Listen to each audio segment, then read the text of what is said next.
जगाला अन्न देणारा अन्नदाता म्हणजे माझा शेतकरी बळीराजा.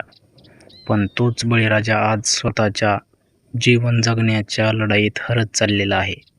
आज भारतीय शेतकऱ्यावर काय परिस्थिती आहे? प्रचंड महागाईने त्याची कंबर मोडलेली आहे. डोक्यावरचे कर्ज प्रचंड प्रमाणात वाढलेलं आहे. शेतीसाठी लागणारे डिझेल दिवसेंदिवस महाग होत चाललेले आहे. भारतात कृषी डिझेलवर 40% अधिक कर लावला जातो. करावर कर लावला जातो आणि त्याचा भार हा शेतकऱ्याच्या खांद्यावर येऊन पडतो. जगातील अनेक देशांनी आपल्या शेतकऱ्यांना दिलासा दिलेला आहे. ब्रिटनसारख्या देशात रेड डिझेलवर 80% कर सवलत दिली जाते. फ्रान्स, जर्मनी या देशात कृषी डिझेलवर कर परतावा मिळतो.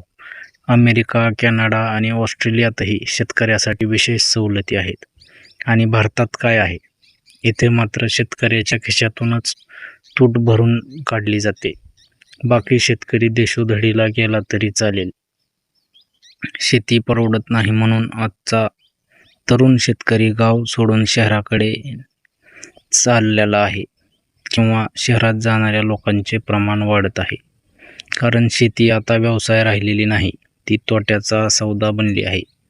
1 किलो कांद्याचं उत्पादन करायचं असले तरी 15 ते 17 रुपये खर्च येतो आणि तोच कांदा 1 रुपये ते 3 रुपये किलोने विकावा लागतो. मग प्रश्न असा आहे, आता शेतकऱ्यांनी जगायचं कसं? उत्पादन खर्चातच तूट होत आहे. शेतकऱ्यांना फुकटखोर म्हणणाऱ्यांनी एकदा स्वतःकडे पाहावं. ज्यांना स्वस्त भाजी, स्वस्त धान्य पाहिजे तेच लोक शेतकऱ्यांना दोष देतात. पण शेतकरी फुकट काही घेत नाही. तो कष्ट करतो, घाम गाळतो आणि त्याच्या कष्टावर, घामावरच या देशाचं पोट भरतं. महाराष्ट्रात गेल्या 1 वर्षात 3800 शेतकऱ्यांनी आत्महत्या केल्या आहेत. ही आकडेवारी नाही, तर ही त्या उद्ध्वस्त झालेल्या कुटुंबाची करुण किंकाळी आहे.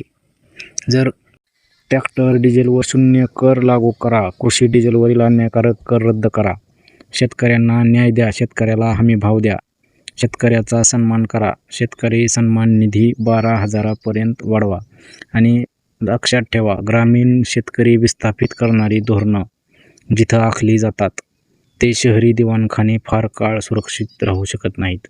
ग्रामीण शेतकऱ्यांना उद्ध्वस्त करणारी धोरणं ज्या राजवाड्यात आखली जातात ते राजवाडेही फार काळ सुरक्षित राहू शकत नाहीत. शेतकरी एकदा आता घुसला की घुसला, सुट्टी नाही.